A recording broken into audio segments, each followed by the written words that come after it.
Hello दोस्तों, स्वागत है आप सभी का आपके अपने चैनल हिंदी टीच एजुकेशन में। और आपके सामने ये जो हिंदी का पेपर आज हुआ है वो उसकी डी सीरीज खुली हुई है। तो आप सभी डी सीरीज वाले क्रम से मिलाएं और शेष लोग भी अपने प्रश्नों से इसका मिलान कर सकते हैं। एक चीज़ आपको पेपर देखने से साफ तौर पर स्पष्ट दिखाई दिया होगा कि ये पेपर जो है अपना पैटर्न तोड़ चुका है और सरल से कठिन की तरफ बढ़ गया है। और ये टीजीटी का पेपर कहने को है, लेकिन आप लोगों के सामने ये जो प्रश्न है सबके छक्के छूट गए हैं और परीक्षार्थी के साथ साथ अध्यापकों के भी छक्के छूटे हैं और ढेर सारे ऐसे प्रश्न आए हैं जो एकदम बिल्कुल नए हैं और नए पैटर्न के हैं। तो इसको अब ध्यान में रखते हुए हमको इनसे आइए मुठभेड़ करते हैं। तो पहला प्रश्न है, ब्रज भाषा का विकास किस अपभ्रंश से हुआ है? तो इसको सब लोग जानते हैं, ब्रज भाषा का विकास ये सब पश्चिमी हिंदी से है। तो यहाँ पे पहला ऑप्शन करेक्ट है, सौरसेनी अपभ्रंश। कोई कन्फ्यूजन नहीं। दूसरा प्रश्न आगे बढ़ते हैं। एक ही कथानक है चेतन, जो उपन्यास के कई उपन्यासों का केंद्रीय पात्र है। उनके किस उपन्यास का नायक चेतन नहीं है? तो गिरती दीवारें, शहर में घूमता आईना है ये, और गर्म राख है, और एक नन्ही कंदील है। तो सिर्फ एक ऐसा है जिसमें चेतन नामक कैरेक्टर नहीं है, बाकी तीन में है। तो गिरती दीवारें, शहर में घूमता आईना और एक नन्ही कंदील, इन तीनों में जब आप इसको पढ़ेंगे तो इन तीनों में आपको मिलेगा कि चेतन नाम का कैरेक्टर है और गर्म राख में नहीं है। तो इसका राइट आंसर है गर्म राख। अगला प्रश्न,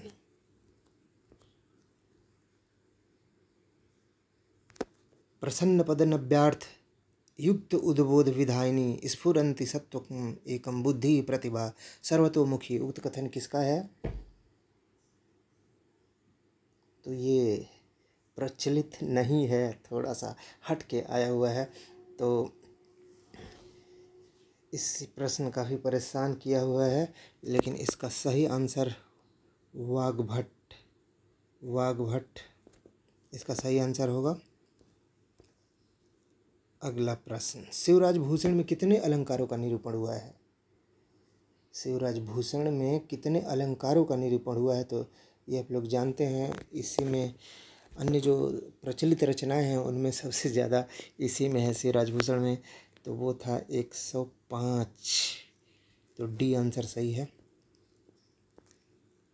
अगला प्रश्न है, कौन सा सात्विक अनुभाव नहीं है? तो अनुभावों का भेद जहाँ आप पढ़ते हैं उसमें आपको दिखाई देता है, रोमांच, कंप, प्रलय और विषाद। तो रोमांच है, कंप है, प्रलय है, ये तीनों हैं, लेकिन विषाद नहीं है। तो इसका राइट आंसर है विषाद।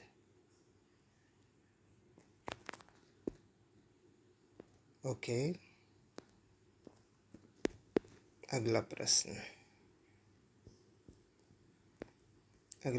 है आपके लिए ये, वीणा पाड़ी में समास पूछ रहा है। तो वीणा को धारण करने वाली अर्थात सरस्वती माँ हो गई। तो यहाँ पे आप जानते ही हैं कि जब दोनों शब्द अपने अर्थ छोड़ के तीसरा अर्थ देने लगते हैं तो वहाँ पे जो समास होता है वो होता है बहुव्रीहि समास। सही है। कुछ ऐसे प्रश्न हैं जिन्हें आप आराम से कर लिए हैं। 7वां प्रश्न है, नमः शब्द के योग में विभक्ति होती है, प्रथमा, द्वितीया, तृतीया और चतुर्थी। तो जब नमस्कार किया जाता है किसी को, गुरुवे नमः, तो वहाँ पे चतुर्थी विभक्ति होती है। आपने पढ़ा हुआ है, ये पढ़ा हुआ आया हुआ है, आंसर डी। अगला प्रश्न है, जिस समस्त पद में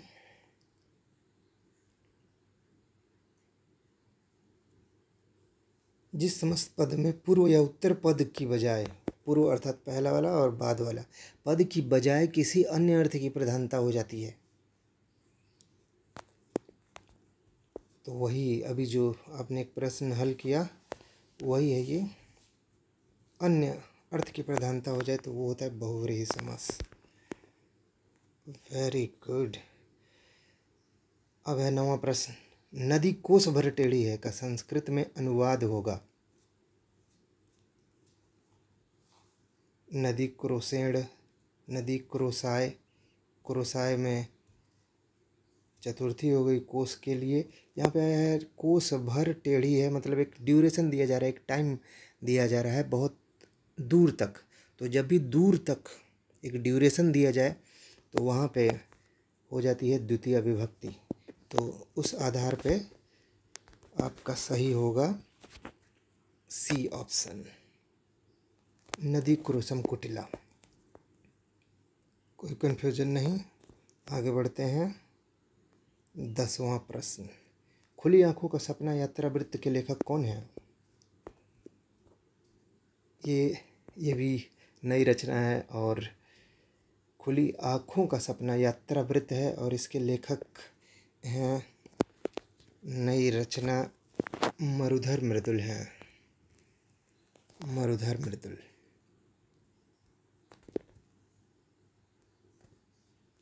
अब आप आएंगे 11वें प्रश्न पे।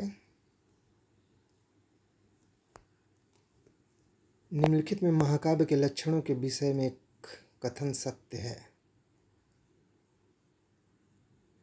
इसमें आपसे पूछा जा रहा है महाकाव्य का लक्षण कौन कौन सा होता है। तो पहला ऑप्शन है, इसमें सभी नाटक संधियाँ होती हैं, नाटक संधियाँ होती हैं, सही बात है।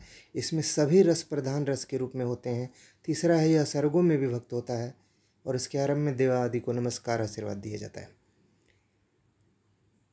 तो यहाँ पे सभी नाटक संधियाँ होती हैं, ये भी सही है। सभी रस प्रधान नहीं हो सकते क्योंकि बहुत बड़ा हो जाएगा, किसी एक रस को ही प्रधान बनाया जाता है।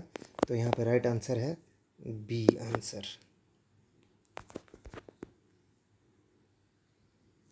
बी आंसर सही है। 12वां आपका प्रश्न है, बध स्थल से छलांग किस लेखक की कहानी है? तो ये भी थोड़ा परंपरा से हट के इस बार प्रश्न आया है और ये नई कहानी है ऋषिकेश सुलभ की।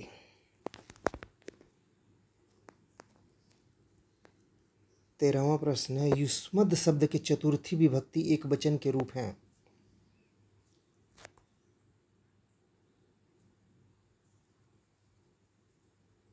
तो इसमें राइट आंसर है आपका बी सही है, तुभ्यम और ते दोनों।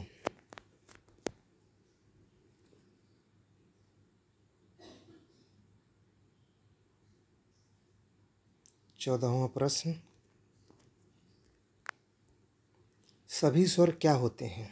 पूछ रहा है प्रश्न में, सभी स्वर होते हैं तो सारे स्वर जो होते हैं वो अल्प प्राण होते हैं, डी सही ऑप्शन।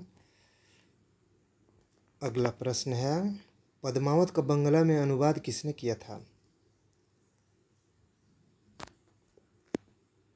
तो यहाँ पे आप समझ सकते हैं कि ये लोग शासक हैं और ये लोग कर नहीं सकते, तो हम लोग आंसर लगाएंगे मगन ठाकुर पे, ए।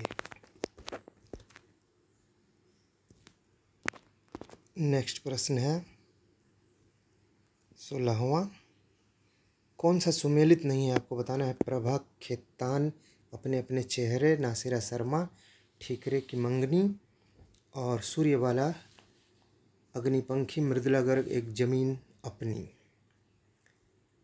तो मृदुला गर्ग जो है ये एक ज़मीन अपनी इनकी रचना नहीं है, ये चित्रा मुदगल की रचना है, तो यही सुमेलित नहीं है। तो आपका राइट आंसर है डी।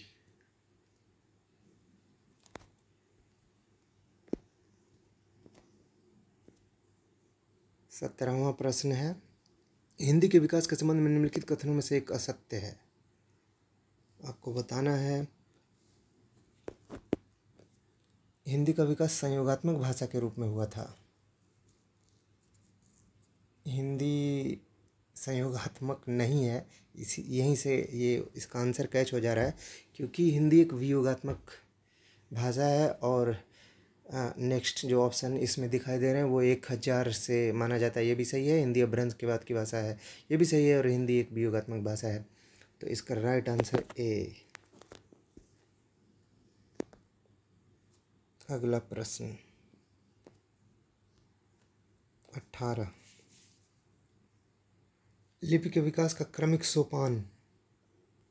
तो ये लोग आप लोग पढ़े हुए हैं। यहाँ पे सीधा सा कैच है, चित्र से शुरुआत होती है, तो इसी से कैच हो जा रहा है आंसर। वेरी गुड, देखते जाइए कितना आप लोगों का सही होता है। 19वां प्रश्न, निम्नलिखित कृतियों को उनके प्रकाशन वर्ष के अनुसार क्रम लगाना है। तो यहाँ पे इन सभी में जय भारत, साकेत, भारत भारती, यशोधरा, तो सबसे पहले भारत भारती आती है और फिर साकेत आती है। भारत भारती 12, साकेत 31, तो सिर्फ इतने से ही आपको राइट आंसर मिल गया है। भारत भारती, साकेत, यशोधरा और जय भारत। नेक्स्ट प्रश्न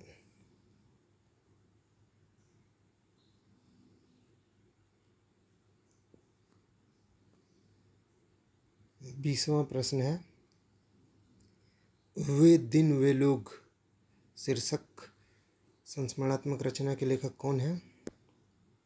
वे दिन वे लोग, ये ऐसा प्रश्न है जो कंफ्यूज कर दे रहा है निर्मल वर्मा पे, लेकिन निर्मल वर्मा का सिर्फ वे दिन है और ये हैं शिवपूजन सहाय। तो राइट आंसर है बी, बिल्कुल सही। कलचुरी राजवंश की 7 नायिकाओं का नक्सिक वर्णन। तो नक्सिक वर्णन सबसे प्रथम आता है ये प्रश्न कि नक्सिक वर्णन किसमें हुआ है। तो हम लोगों को यहाँ पे कंफ्यूज नहीं होना है और सीधा इसका आंसर र और वेल पे लगाएंगे। गोस्वामी विठलनाथ द्वारा अष्टछाप की स्थापना, काफ़ी प्रचलित प्रश्न है ये। 1565 डी सही है।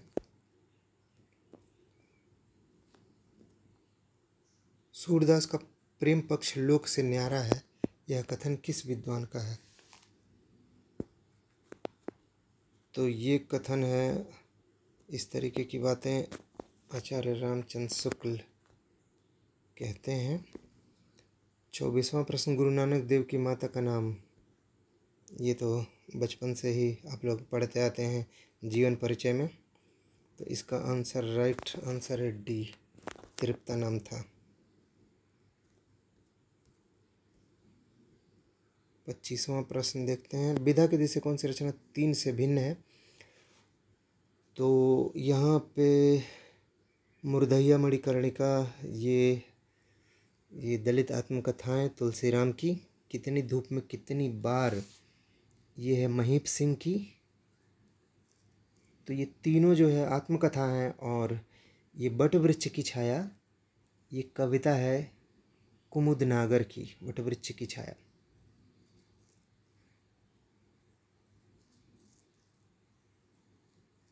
कुमुद नागर की है, तो राइट आंसर इसका होगा डी।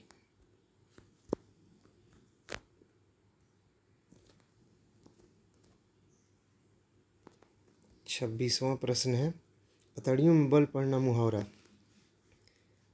तो अतड़ियों में बल पड़ना मतलब कि पेट की जो अतड़ियाँ हैं ना, वो उसमें दबाव आ जाता है। वो कैसे कैसे? हंसते हंसते आ जाता है। तो राइट आंसर है बी, अतड़ियों में बल पड़ना मुहावरा का अर्थ है हंसते हंसते पीड़ा हो जाना। अगला प्रश्न है 27वां, निम्नलिखित में तद्भव शब्द नहीं है। तो निम्नलिखित में तद्भव शब्द नहीं है, तो पूछना चाहता है तत्सम कौन सा है इसमें से। तो आपका सही आंसर है ए, राजा। 28वां प्रश्न है, कालिदास ने अभिज्ञान शाकुंतलम में कितने प्रकार के छंदों का प्रयोग किया है? तो इसका सही आंसर है डी, 24 प्रकार के छंदों का प्रयोग किया है। 29वां गणनावाचक शब्द अयुतम के लिए प्रयुक्त हुआ है। अयुतम किसके लिए प्रयुक्त हुआ है? तो ये संस्कृत की गिनती है और ये अयुतम 10,000 के लिए आती है, तो आंसर होगा डी सही। 30वां है कबीर और तुलसी भाषा में एक मिशन के तहत लिख रहे थे, यह कथन किसका है? रामचंद्र शुक्ल, हजारी प्रसाद द्विवेदी, रामविलास शर्मा और बच्चन सिंह। तो इस बार कई जो प्रश्न हैं वो बच्चन सिंह की बुक से इस बार उठाए गए हैं, तो इसका राइट आंसर है बच्चन सिंह। अगला प्रश्न देखते हैं।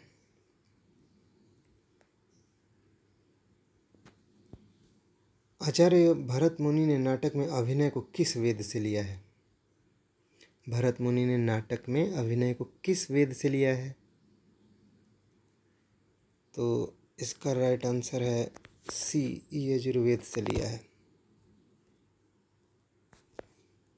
भाषा युग वासिष्ठ का रचना काल क्या है? भाषा युग वासिष्ठ का रचना काल क्या है? तो ये है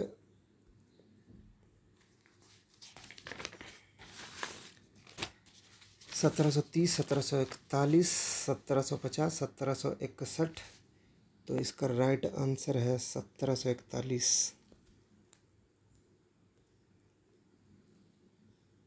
ज्ञानचंद जैन कृत कथा से शीर्षक जीवनी, ये भी काफ़ी टफ प्रश्नों में से गिना जाएगा और इसका राइट आंसर होगा बी, अमृतलाल नागर। जीवनी संबंधित है अमृतलाल नागर से।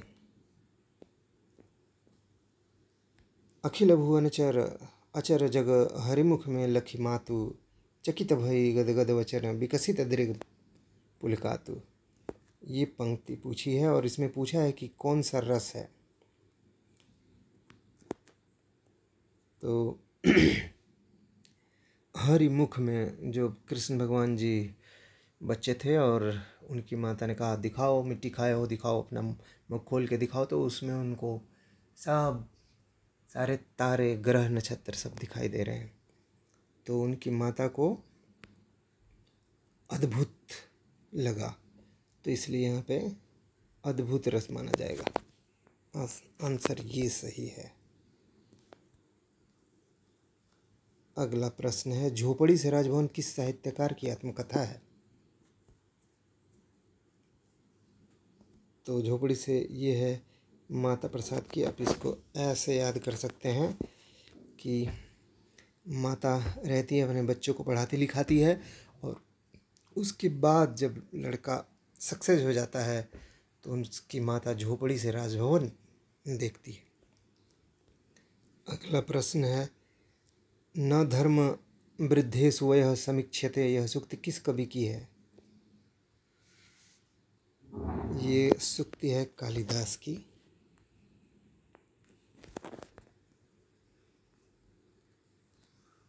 अगला प्रश्न, संत काव्य परंपरा का कौन सा कवि अपनी विद्वत्ता के कारण प्रसिद्ध है? ये भी काफ़ी प्रसिद्ध प्रश्न है और अपनी विद्वत्ता के लिए जाने जाते थे जो सबसे सुंदर थे, सुंदरदास। 38वां प्रश्न है, भारतेंदु हरिश्चंद्र की रचना हिंदी भाषा का प्रकाशन वर्ष क्या है? तो ये भी प्रश्न दो डेट आ रही हैं, 1865, 1885। तो यहाँ पे हम फिलहाल अभी 1885 को मानते हैं और कई स्रोतों से है, लेकिन अब अंत में आयोग कौन सा मानता है ये भी एक फैक्टर होगा। तो अभी फ़िलहाल के लिए 1885 पे बात करते हैं। अगला प्रश्न है, a dictionary of English and Hindustani के लेखक कौन है? तो इसका राइट आंसर है सी जॉर्ज गिलक्रास्ट।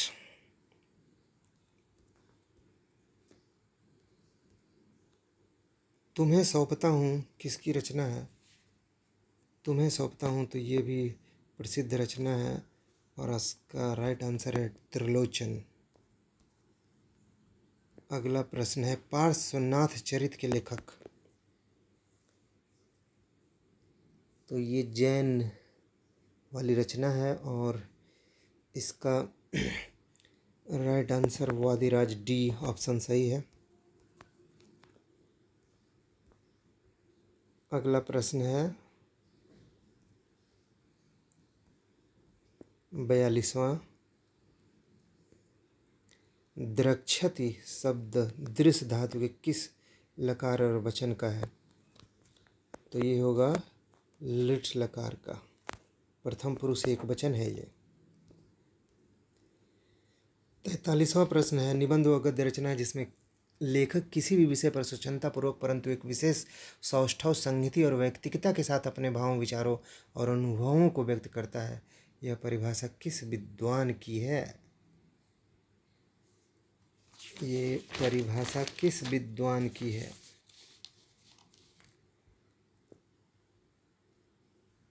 ये काफ़ी बड़े बड़े प्रश्न उठाए गए हैं। इसका right answer D doctor Nagendra. शयन में संधि है, शयन शब्द में संधि पूछ रहा है तो यहाँ पे अय आ रहा है सय, तो अय आय ये सब अयादि संधि में आता है, तो आप इसी से कैच कर सकते हो। राइट आंसर ए होगा। संस्कृत के किस कवि ने अपने लिए पदवाक्य प्रमाणज्ञ विशेषण का उपयोग किया? तो यहाँ पे अपने को पदवाक्य के प्रमाणज्ञ मानते हैं सी भवभूति। पार्वती का पर्यायवाची शब्द नहीं है,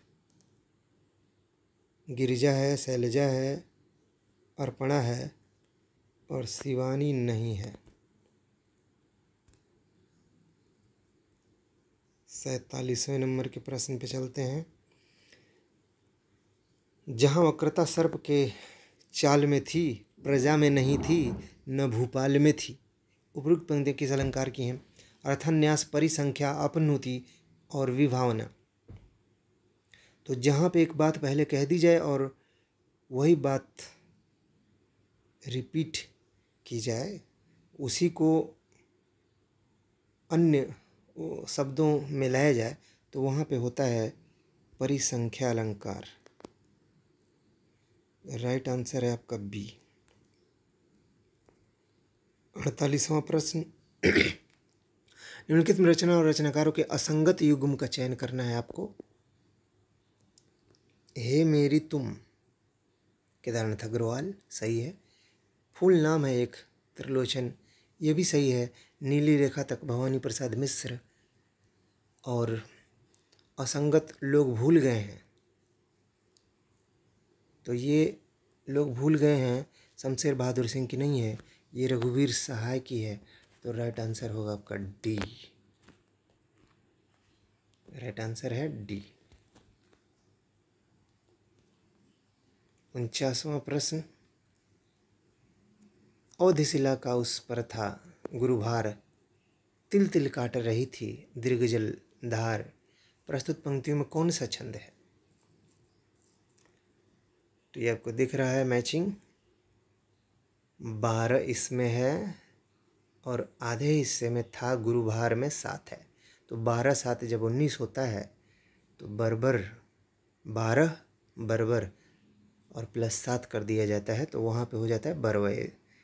तो इसको आप याद रखिएगा, यहाँ पे है बरवय सही आंसर। 50वां प्रश्न, वर्तनी की दिशा से शुद्ध शब्द आपको छांटना है। तो यहाँ पे आपको ये उत्तर आपको उसमें भी मिलेगा। हरदेव बहरी वाला जो शब्दकोश है, सी सही है, आभ्यंतरिक। आभ्यंतरिक। 51वां प्रश्न है, संस्कृत के किस ग्रंथ का आरंभ श्री शब्द से तथा समापन लक्ष्मी शब्द से हुआ है?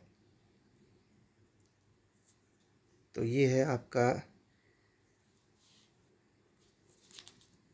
किरात अर्जुनियम में ऐसा किया गया है। तो राइट आंसर है सी।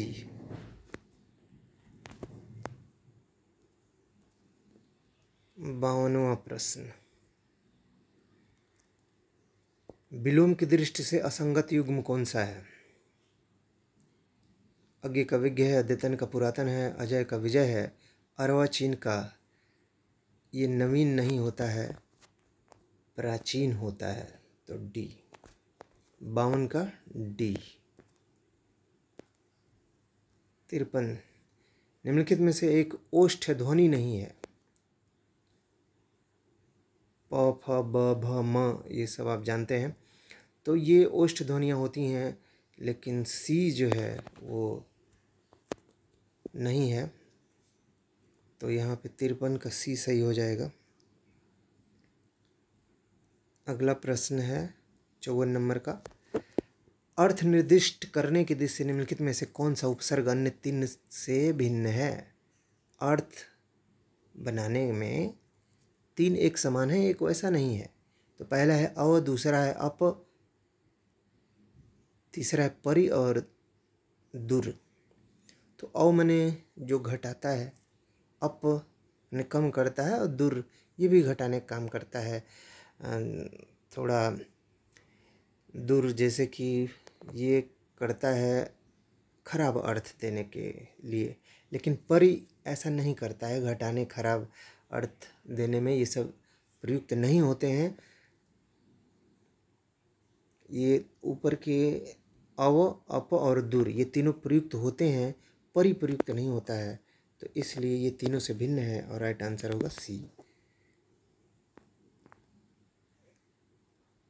अगला है, हम तो भगति मुकुति में आया गुरु प्रसाद राम गुण गाया पंक्तियाँ किस ग्रंथ से ली गई हैं? तो यहाँ पे बीजक और कबीर परिचय में थोड़ा कन्फ्यूजन है, लेकिन हम आंसर लगाएंगे कबीर परिचय सी। 56वां प्रश्न है, तुलसी ने कौन सी रचना अपनी शारीरिक पीड़ा के निवारणार्थ की थी? तो ये तो सभी को पता है कि इसका राइट आंसर है बी, हनुमान बाहुक। 57वां है, प्रेम कहानी में उठने वाले सामाजिक अवरोधों की पृष्ठभूमि पर लिखा गया उपन्यास कौन सा है? तो इस पे है जुलूस। तो ये थोड़ा सांप्रदायिक दंगा फसाद पे है। खुदा सही सलामत है, नीलमा नीलोफर, इन सब के जो कंटेंट हैं वो अलग हैं। और मुझे चांद चाहिए में प्रेम कहानी में उठने वाले सामाजिक अवरोधों की बात की गई है। तो डी आंसर होगा, मुझे चांद चाहिए। 57। 58वां प्रश्न पे चलते हैं, कौन सा स्त्रीलिंग नहीं है? वायु, रेणु, रज्जु, सेतु, ये इसमें ढेर सारे लोगों ने गलतियां की हैं। तो हम इसे ऐसे देखते हैं जैसे कि वायु व्यवहारिक में हम कैसा इनका प्रयोग करते हैं। वायु बहती है, रेणु मजबूत है, रज्जु कस के बांधो वो भी मजबूत, लेकिन सेतु पुल जो होता है बहुत मजबूत होता है, ऐसा बोलते हैं। तो इससे हम व्यवहारिक रूप से इस प्रश्न को हल कर सकते हैं और इसका सही आंसर है सी, पुल। अगला प्रश्न है, उनकी आलोचना की प्रमुख विशेषता है उनकी अनाविल दृष्टि और निर्मल विवेचन। यह कथन किस आलोचक के प्रति कहा गया है? ये कहा गया है रामचंद्र शुक्ल के प्रति। तो 59 का ए विकल्प सही है। अगला प्रश्न, संस्कृत के प्रथम नाटककार माने जाते हैं? तो संस्कृत के प्रथम नाटककार माने जाते हैं भास। डी ऑप्शन सही है।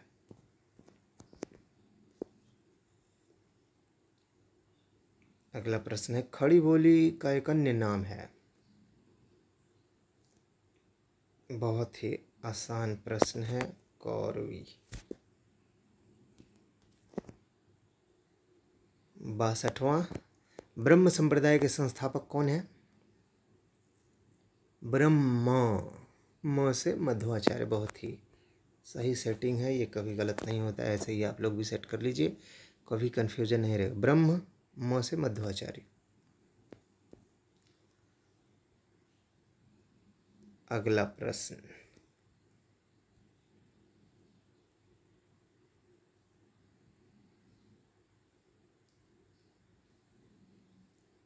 अगला प्रश्न है, ऐसे कर लेते हैं।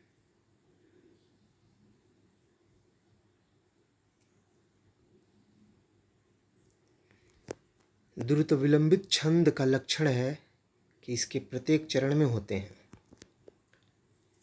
तो हिंदी के साथ संस्कृत पढ़ना ही होता है, और उसमें आपको याद होगा उसका छंद, उसका जो सूत्र है, द्रुत विलंबितम माह नभौ भरौ।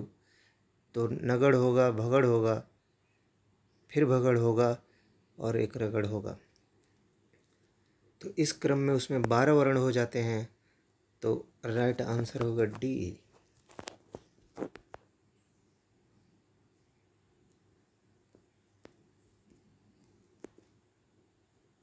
अगला प्रश्न, टीकाकार मल्लीनाथ ने कालिदास कृत कुमार संभव के कितने सर्गों पर लिखी है संजीवनी? मतलब वो भी, उन्होंने भी टीका लिखी है। तो सिर्फ 8 पे लिखी थी। कितने सर्गों पे लिखी थी?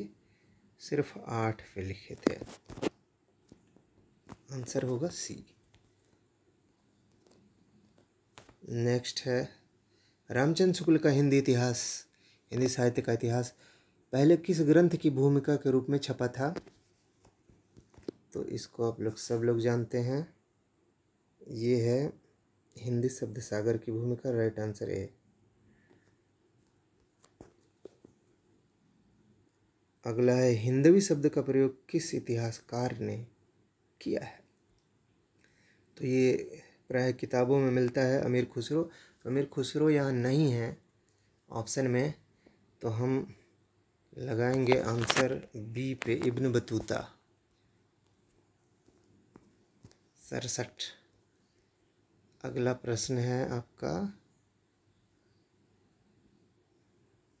जहाँ राधा आनन उदित निसी बासर आनंद, तहाँ कहाँ अरविंद है, कहाँ बापू रोचंद। तो यहाँ पे हो जाता है उपमेय उपमान। तो जो उपमान है उसी को घटा दिया जाता है, उल्टा कर दिया जाता है। मतलब उसको कम कर दिया जाता है, जो कि उपमान का स्थान ऊंचा होना चाहिए, लेकिन उसके स्थान को नीचा कर दिया जाता है। तो राधा का आनंद जो है वो इतना उदित है, इतना प्रकाशमान है कि निस्सीबासर, वहाँ पे दिन और रात आनंद ही रहता है। तहाँ कहाँ अरविंद है, और उसके आगे कहाँ अरविंद टिकेगा, और ये बावला सा चंदा कहाँ टिकेगा। तो वही उलट गया है। तो इसका सही आंसर आपके लिए होगा बी, प्रदीप।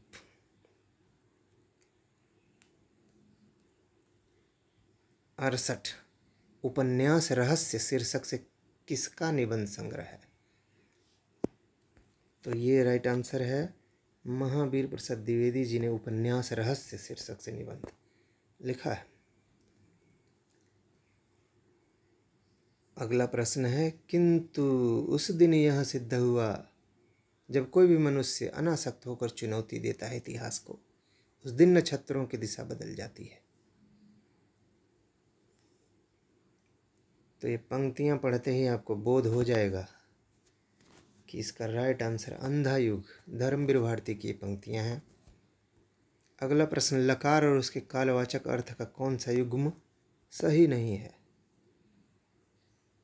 लट वर्तमान के लिए होता है, लिट भविष्य होता है और लंग लकार भूत होता है। तो ये तीनों क्लियर है। लोट लकार जो होता है वो संभाव्य काल के लिए नहीं होता है। जब जैसे ऐसे आप इमेजिन करिए कि लोट एक गुरु होता है, एक शिष्य होता है। तो जो शिष्य होता है वो गुरु के चरणों में लौट के आज्ञा मानता है, तो ये उसके लिए नहीं है, इसलिए यहाँ पे सही नहीं है। ए ऑप्शन सही नहीं है।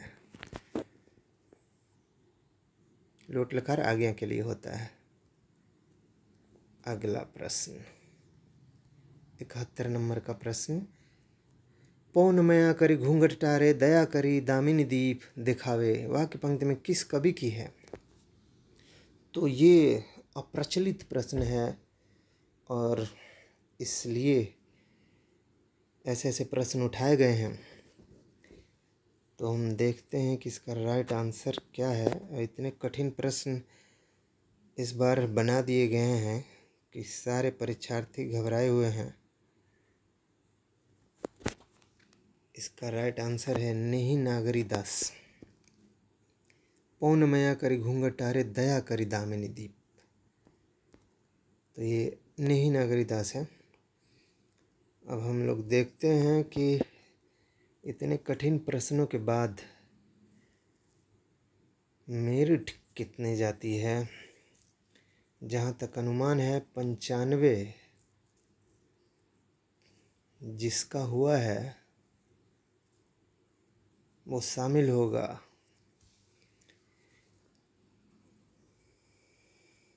हिमाद्रि अगला प्रश्न, हिमाद्रि तुंग श्रृंग से प्रबुद्ध शुद्ध भारती स्वयं प्रभा समुज्ज्वला स्वतंत्रता पुकारती। ये लाइनें बहुत ही प्रसिद्ध हैं जयशंकर प्रसाद की, और ये जो है ओजपूर्ण है, तो बी आंसर सही होगा इसका। अंतःकरण की वृत्तियों के चित्र का नाम कविता है। ये भी काफ़ी प्रसिद्ध है और ये महावीर प्रसाद द्विवेदी जी ने कहा। 74वां प्रश्न, निम्नलिखित में से कौन सा वर्ण घोष महाप्राण है? तो घोष और महाप्राण है, तो इस तरीके का ह रहता है, तो आंसर होगा डी ह। विधा के देश से सुमेलित युग्म नहीं है। विधाएं हैं और अत्र कुशलम तत्रस्तु पत्र साहित्य है, अपनी धरती अपने लोग आत्मकथा है, और व्यक्तित्व की झांकियाँ रेखा चित्र, और शांति निकेतन से शिवालिक यात्रा वृत्त कह रहा है, तो ये यात्रा वृत्त नहीं है, ये है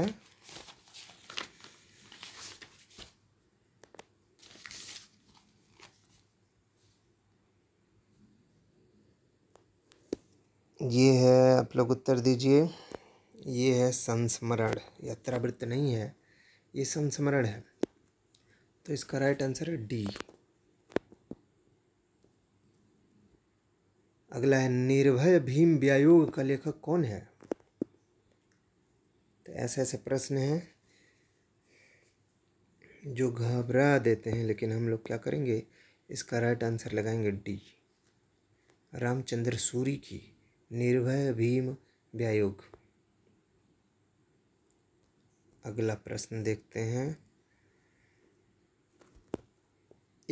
इनमें से एक मार्कंडे की कहानी है। 77 नंबर का प्रश्न, महुए का पेड़, रामलीला, पान फूल और हंसा जाई अकेला। तो महुए का पेड़, पान फूल, हंसा जाई अकेला, इस प्रकार की कहानियाँ मार्कंडे लिखते हैं, लेकिन रामलीला उनकी नहीं है, तो राइट आंसर बी है। पंक्षी का पर्यायवाची नहीं है। शकुनी मतलब पंक्षी होता है, खग मतलब पंक्षी होता है, शकुन त मतलब भी पंछी होता है और शकुंद मतलब पंछी नहीं होता है। राइट आंसर सी है 78। अगला प्रश्न, हिंदी काव्य शास्त्र में बौद्धिक रस की स्थापना करने वाले विद्वान हैं? तो ये हैं गणपति चंद्रगुप्त। बौद्धिक रस।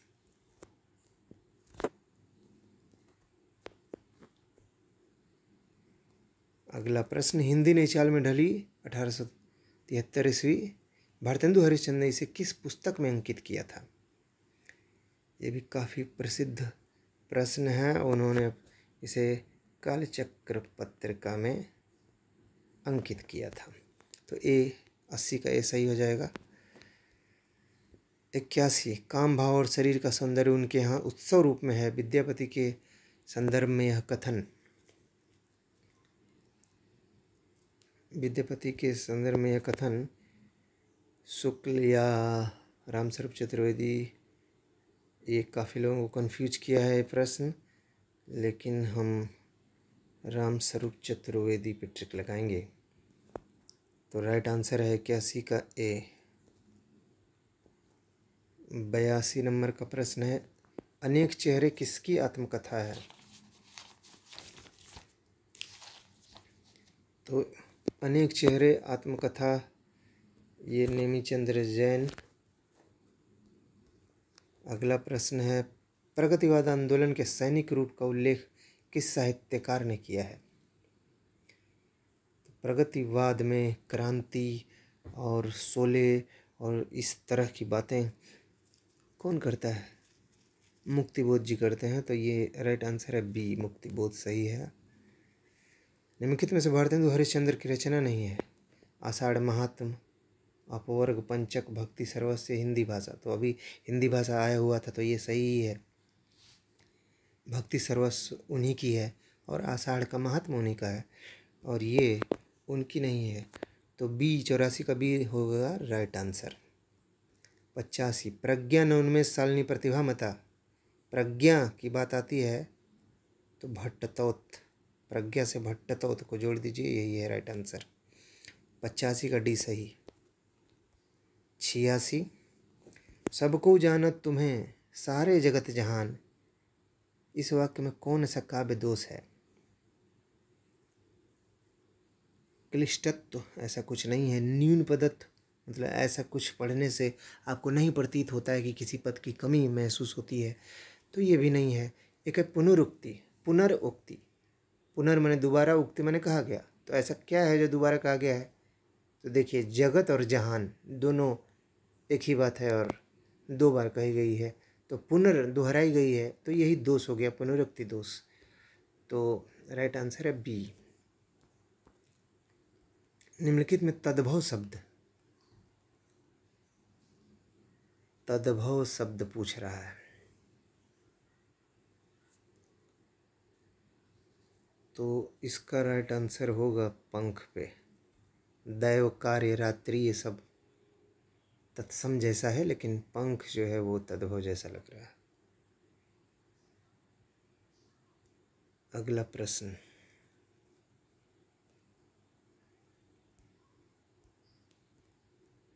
88 नंबर का प्रश्न है, उपन्यास का मोटापा उसके स्वास्थ्य पर ऐसा असर डालता है जैसे मनुष्यों का मोटापा हो।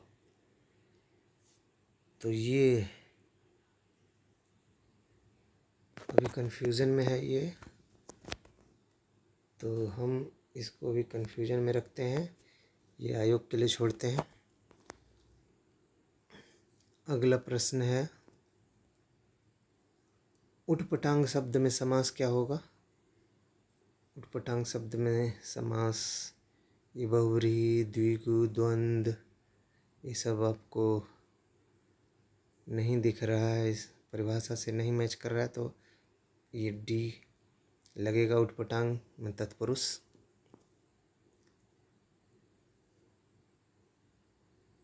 निम्नलिखित में से कौन सा तद्धित प्रत्यय वाला शब्द है? तो इसका राइट आंसर, जल्दी बताइए जल्दी बताइए जल्दी बताइए, इसका राइट आंसर है डी, सजावट।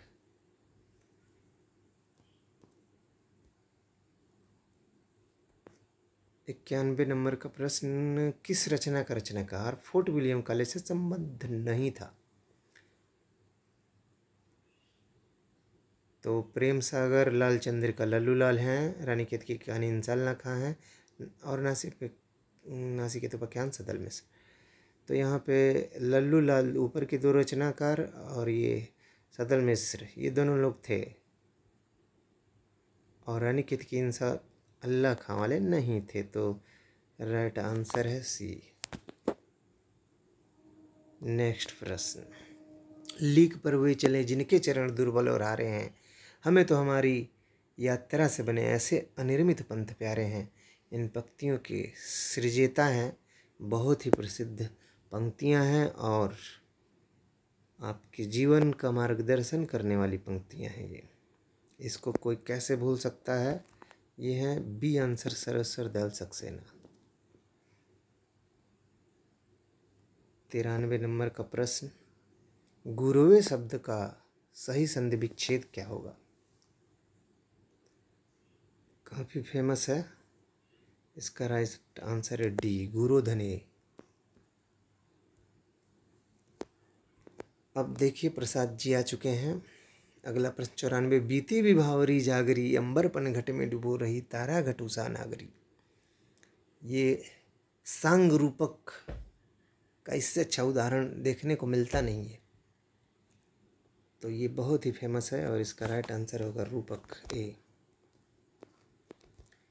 कविता की नई तारीख किसकी कहानी है? तो ये भी काफ़ी खोज के प्रश्न लाया गया है और भरपूर कोशिश की गई है पेपर को कैसे टफ बना दिया जाए। काशीनाथ सिंह, कविता की नई तारीख, काशीनाथ सिंह। बनारस वाले काशीनाथ सिंह, कविता की नई तारीख।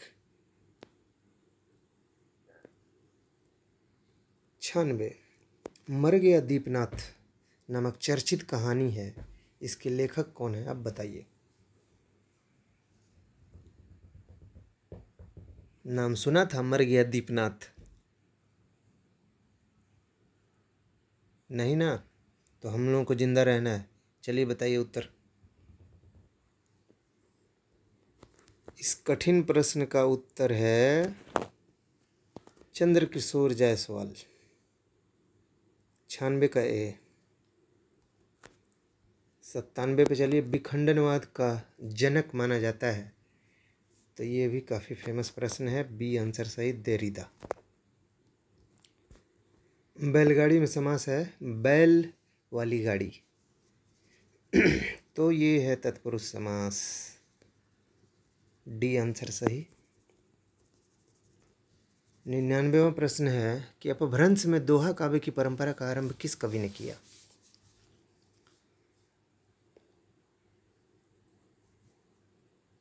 दोहा काव्य सरहपा नहीं है ऑप्शन में, जो हिंदू हैं सोमनाथ हैं, धनपाल हैं। तो हेमचंद्र, जो आपने एक बार पढ़ा होगा कि हेमचंद्र के दोहों को उद्धृत किया था, तो उस आधार पे इसका आंसर होगा ए। आचार्य रामचंद्र शुक्ल की बुक में ये प्रश्न लिखा गया है, तो इसका आंसर है हेमचंद्र। 99। अब हम लोग आ गए 100। नाटकों और नाटककारों का कौन सा युग्म सुमेलित नहीं है? रघुकुल रीति, जगदीश चंद्र माथुर, मिस्टर अभिमन्यु लक्ष्मी नारायण लाल, और एक सत्य हरिश्चंद्र लक्ष्मी नारायण मिश्र, गोपा का दान। तो ये प्रश्न ही शायद निकाल दिया जाए, गलत बना दिया गया है। यहाँ पे मिश्र नहीं होना चाहिए, लाल होना चाहिए। तो अगर इसको एज्यूम करके हम अगर मानते हैं तो लगेगा सी पे, यही सुमेलित नहीं है। 101 पे चलते हैं। कोई वस्तु, कोई व्यक्ति या वस्तु जिस आधार से अलग होती है, दूर जाती है। बहुत सिंपल सा प्रश्न है। पेड़ से पत्ते गिरते हैं, हिमालय से गंगा निकल के दूर चली जाती है। तो यहाँ पे जहाँ पे अलगाव दिखाता है ना, वहाँ पे जानते ही हैं आप लोग, अपादान कारक होता है।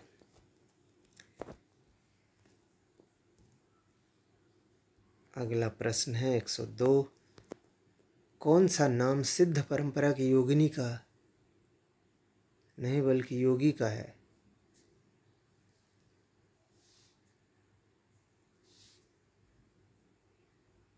योगी का है शायद।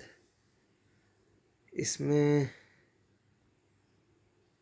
आप लोग इसे देखिएगा, मेरे हिसाब से बी आंसर। आप लोग भी इसे पता करिएगा और कमेंट बॉक्स में ज़रूर इसका उत्तर दीजिएगा, क्या सही है, क्योंकि हम लोगों से भी मिस्टेक हो सकती है। तो यहाँ पे हम सभी साथ साथ हैं और जो भी गलतियाँ हम लोग आपस में समझेंगे। विनय और सोफिया किस उपन्यास के प्रसिद्ध पात्र हैं? तो बहुत ही अच्छी प्रेम कहानी दिखाई गई है रंगभूमि में। तो ये विनय और सोफिया रंगभूमि के पात्र हैं, पढ़िएगा इस उपन्यास को। निम्नलिखित में स्त्रीलिंग शब्द कौन सा है?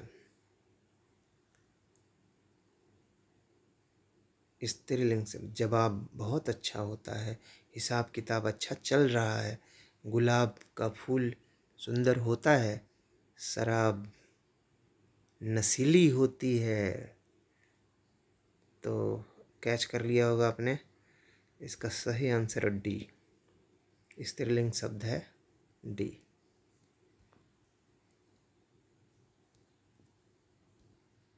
उर्दू को यामनी भाषा कहने का श्रेय किसको है? ये भी काफ़ी इम्पोर्टेंट प्रश्न है और ये है, यामिनी भाषा बोलते हैं लल्लू लाल।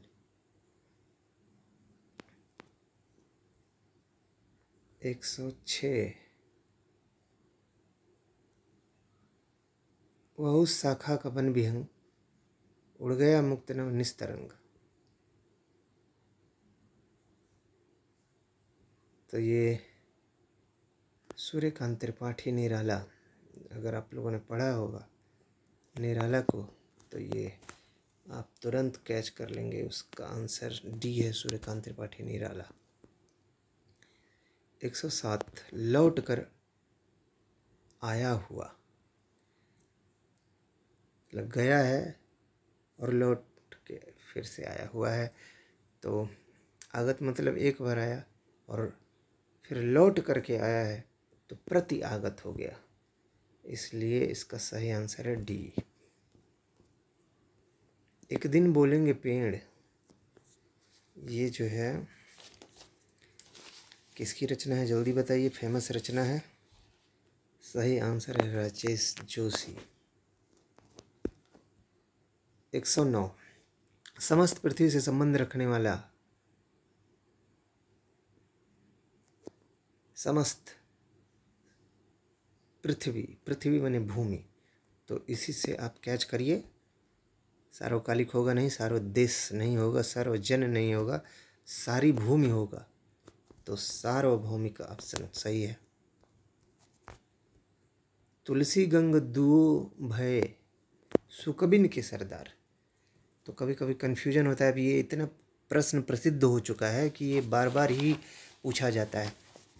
कोई सा भी हिंदी का पेपर उठा के देख लीजिए, आपको ज़रूर मिलेगा और ये कन्फ्यूजन ना हो इसलिए आप इसे याद रखिएगा। तुलसी गंग दुओ भय भिखरियन के सरदार। तो ये लीजिए, अब उत्तर बताने की ज़रूरत नहीं है। कौन सा काव्य संग्रह नरेंद्र शर्मा का नहीं है? तो यहाँ पे सही आंसर है सूल फूल करण फूल प्रवासी के गीत, तीनों नरेंद्र शर्मा का है, अपराजिता उनका नहीं है।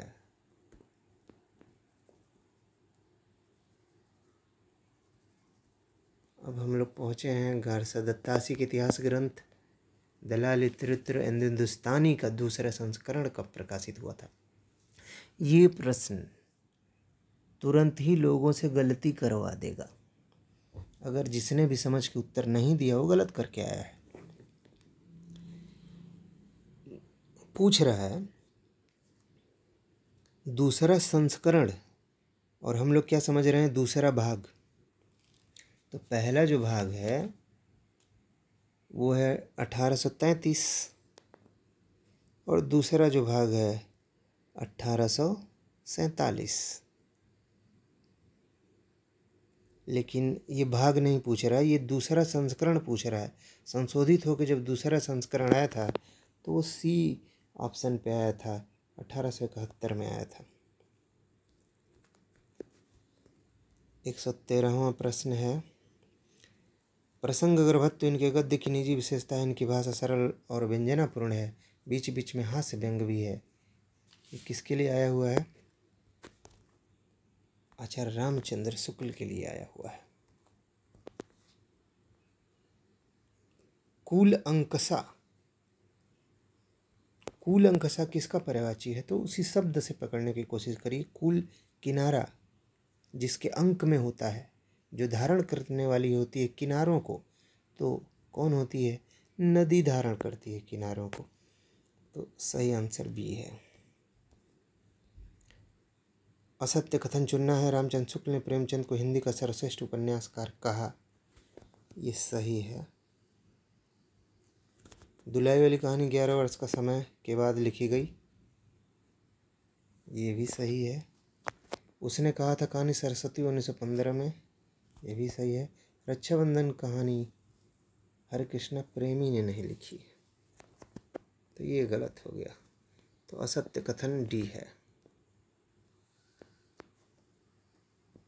शुद्ध कला के पारखी कहते हैं उस पार की, मतलब जो कला के पारखी होते हैं वो अनदेखी अनजानी चीज़ों को भी समझ लेते हैं, उस पार की। तो ऐसे थे हमारे रामविलास शर्मा जी। सी ऑप्शन सही है।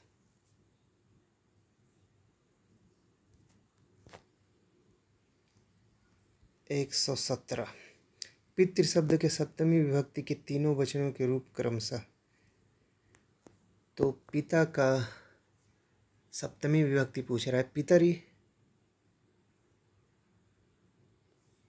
पिता का पितरी, पित्रोह, पितृसु, ये है सही ऑप्शन बी। 118 ग्लोबल गांव के देवता उपन्यास में सर्वोच्च देवलोक किसे कहा गया है? इस तरीके के जो प्रश्न हैं दिल दहला देने वाले प्रश्न आए हैं इस बार। हालांकि डरने की बिल्कुल ज़रूरत नहीं है। इस तरीके के प्रश्न कुछ आते हैं हर एग्ज़ाम में जो दिल दहलाने के लिए ही आते हैं। यहाँ पे किसी का तुक्का ही सही हो सकता है, बाकी इस तरीके का 1-2% लोग जानते होंगे। तो आप जो पारंपरिक प्रश्न हैं अगर उन्हें जानते हैं, आपने उन्हें सही किया, जो आसान प्रश्न गलत नहीं किया, जो रंगने में गलती नहीं किया, टाइम मैनेजमेंट जिसका सही रहा है उसका सिलेक्शन होगा, मेरिट में वो आएगा। तो ऐसे प्रश्नों से डरने की ज़रूरत नहीं है। ग्लोबल गांव के देवता उपन्यास में सर्वोच्च देवलोक किसको कहा गया? तो इसका सही आंसर लंदन को कहा गया है। 119 साखी शब्द द्वारा कही किहनी उपखान भगत निरूपई भगत कली निंद ही वेद पुराण। काफ़ी प्रसिद्ध पंक्तियां हैं कि कलयुग जब आएगा तो लोग वेदों और पुराणों की निंदा करने लगेंगे, ऐसा। तो ये जो पंक्तियां हैं कबीरदास की तरफ इशारा करती हैं, तो उनके कंपटीशन में इस तरीके से लिखी गई। तो ये तुलसीदास जी ने ऐसा किया है। 119 का ऑप्शन ही ये सही है। 120वां सनि कज्जल चस झस लगन उपज्यो सुदिन सनेहूँ क्यों न नृपति होए भोगवे लहि सुदेशु सब देहूँ। बिहारी के दोहे में उनकी बहुज्ञता का कौन सा पक्ष प्रकट हुआ है। मतलब ज्ञानी तो हैं ही गागर में सागर वाले, लेकिन किस पक्ष, इन पंक्तियों में कौन सा ज्ञान प्रकट हो रहा है? राजनीति, ज्योतिष, देशाटन, वैद्यक। तो लाइनों को पढ़ेंगे, पंक्तियों को, तो आपको दिखाई देगा। शनि, शनि ग्रह है। चस झस लगन है, तो लगन उगन ग्रह हो रहा देख करके बनाया जाता है। सुदिन, दिन निकाला जाता है। पोथी पथरा पंडित जी लोगों वाला। ज्योतिष, तो यहाँ पे आपको सही आंसर डी पे लगेगा। ज्योतिष ज्ञान दिख रहा है इसमें। तवलकार का सही संधि विच्छेद है, काफ़ी प्रसिद्ध है। आप इसे छोटी कक्षाओं में पढ़ते आ रहे हैं संस्कृत के। तवधन लृकारः, तवधन लृकारः,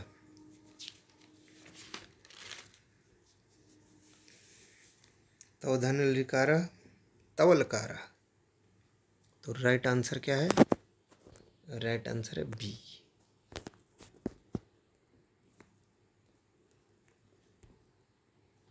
122वां प्रश्न है।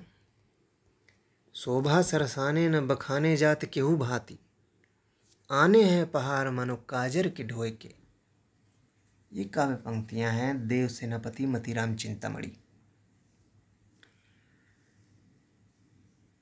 आने हैं लेके आ रहे हैं, पहाड़ मने पहाड़, मानो मने मानिए आप कि पहाड़ लेकर के आ रहे हैं, काजल का ढोए करके।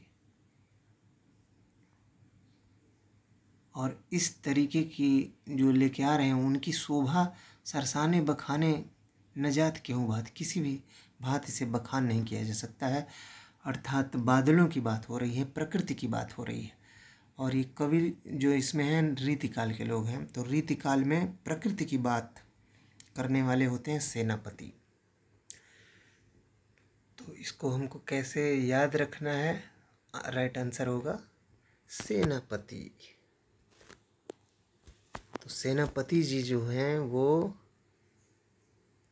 जैसे मान लीजिए आपको इसको याद रखना है तो आप ऐसे याद रखेंगे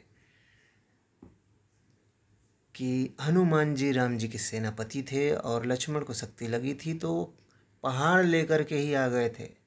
तो पहाड़ लेकर के सेनापति आते हैं, ऐसे याद रहेगा आपको, भूलेगा नहीं कभी। 123वां। उदधि आयते बंधन किन्हा, इति दसमाथ अमर पद लेना। ये किसकी लाइन है? तो जब भी आपके सामने कीन्हा, लीना, दीना दिखाई दे, आप जब जायसी को पढ़ते हैं तो ये उन्हीं की लाइन है। सी, जायसी पे टिक लगेगा। 123 का सी।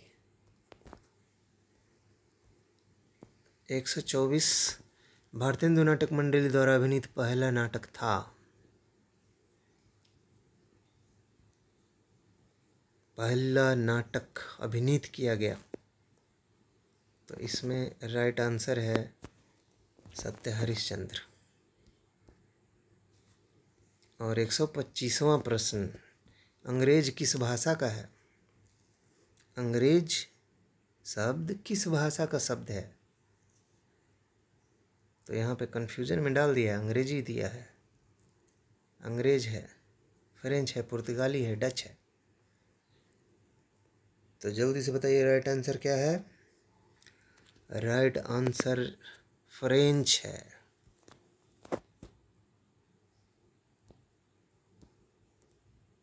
तो ये रहे आपके 125 प्रश्न। और जो भी इन प्रश्नों में आपको डाउट लगता है, जो भी आपको कन्फ्यूजन लगता है, उन प्रश्नों पे हम चर्चा करेंगे। आप कमेंट बॉक्स में हमें ज़रूर कमेंट करें, हम इसका आप उस पर बात करेंगे, उसका उत्तर देंगे। तो देखते हैं आयोग का रिस्पांस कैसा रहता है। कुछ प्रश्नों में संशोधन हो सकते हैं, तो आप इन प्रश्नों को देखें। फिर मिलते हैं अगली वीडियो में। धन्यवाद।